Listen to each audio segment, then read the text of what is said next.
Cedric Mullins turns into Superman and robs Buxton of a 3-run shot and hits a sac fly himself.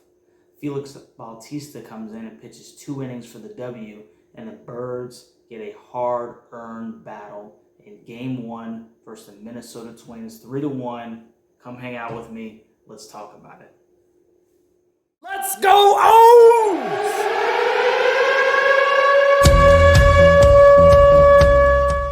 What's going on, Birdland? Baltimore Bops here, and welcome to the Baltimore Bops YouTube channel where we discuss all things Baltimore Orioles. Hey, if you like the O's, if you can help me grow this thing, man, let's get this thing to 25 subscribers as soon as possible. Please like, share, subscribe to this content, and make sure that you hit that notification bell and let me know every time that I make a video, which obviously is daily every time the Orioles play a game. But without further ado, let's get into this exciting game and this great time to be a Baltimore Oriole. So, Baltimore moves to 52-35 by beating the Minnesota Twins 3-1 in 10 innings in a just knockdown, drag out battle, if you will. Minnesota and Baltimore just traded punches, and it was a lot like the last 2 games that they played in Baltimore. Just a fantastic baseball game full of really good pitching. Let's go ahead and look into the box score real quick. And through 10 innings, as we can see, Baltimore finishes with 3 runs on only 5 hits, no errors. Minnesota had 1 run on 5 hits and no errors. Like I said earlier, Felix Bautista goes to 4-1 by getting pitching 2 innings of just, he wasn't as sharp as he's been in the past, but he's Felix Bautista. I mean, the guy can just think and sling it, and that's exactly what he did tonight. He gets the W, and in a kind of pitcher's duel, I want to talk about closers, he out-battles Duran, who went 1 2/3 and gave up an earned run, and he picks up the loss and moves to 2-4. We really do have the best closer in baseball.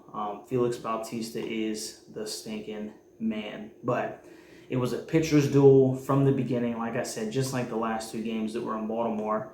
And the question was who was going to be able to put enough offense together in order to win this baseball game. And there was times where it looked like it was going to be 1 run was going to be enough after Cedric Mullins hit a sac fly in the top of the 6th to score Santander.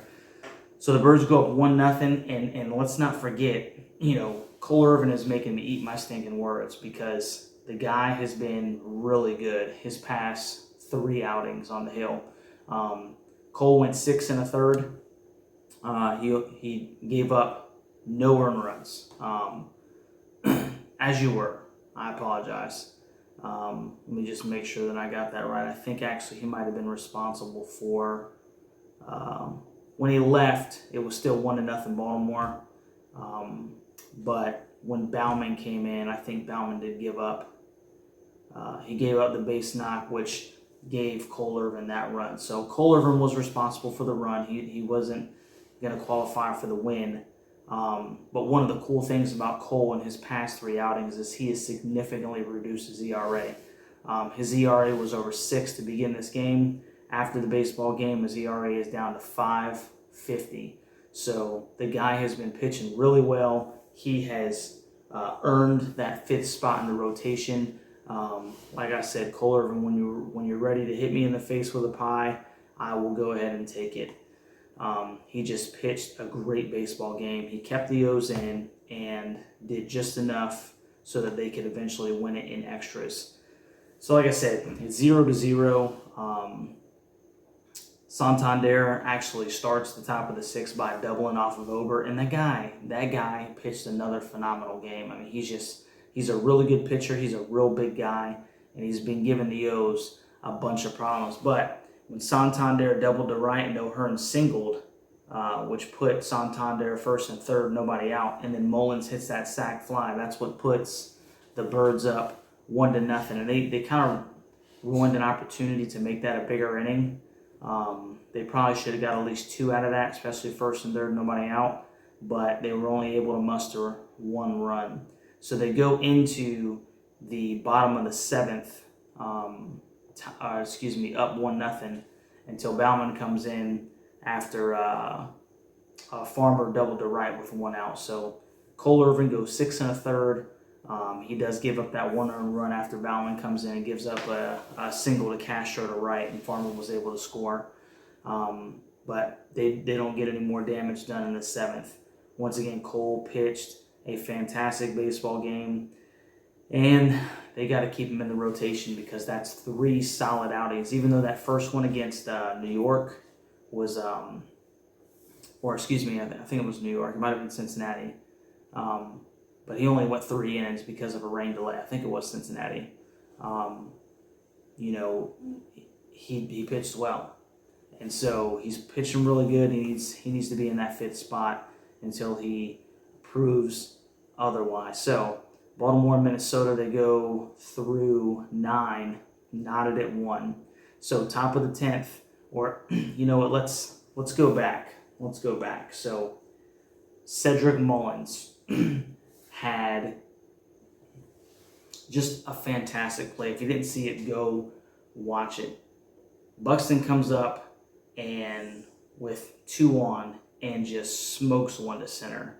And Cedric Mullins climbs the stinking ladder and pulls it back into the park, robbing Buxton of a 3-run shot, which kept the Birds in front. So,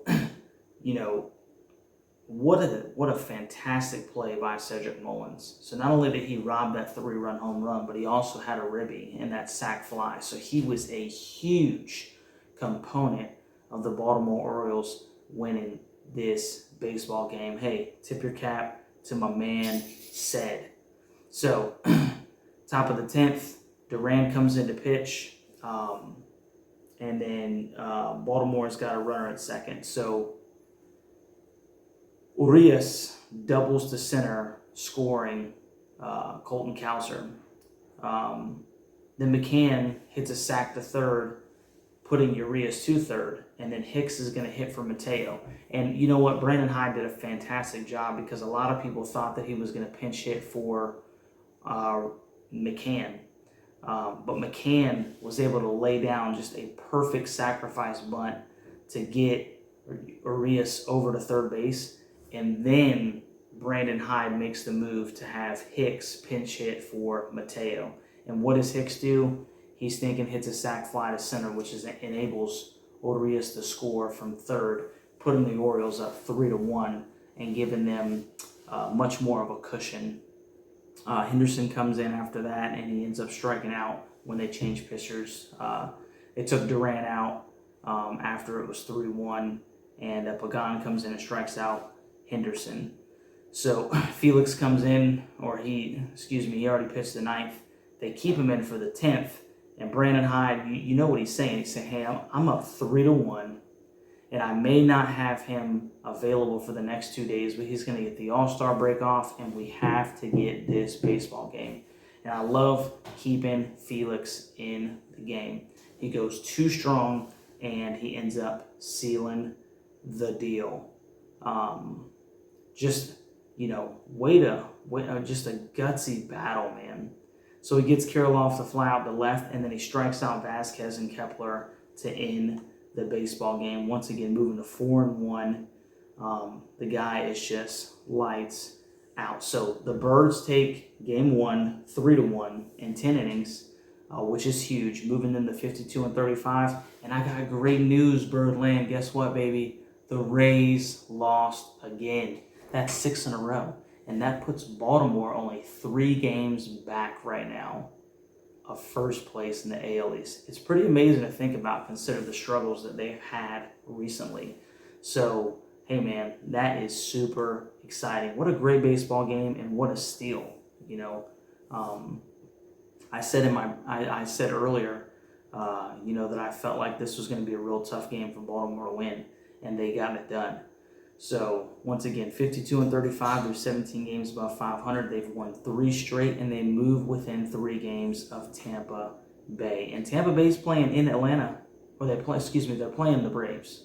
So, obviously, that is a tough matchup, and this is a great opportunity for the Baltimore Orioles to continue gaining some ground on the Rays before the break. So, Game 2 tomorrow. First pitch is going to be 2:10. That's 2:10 Central, if I'm not mistaken. But it's going to be an earlier game, afternoon game. It's going to be a quick turnaround. We got my man Tyler Wells on the mound.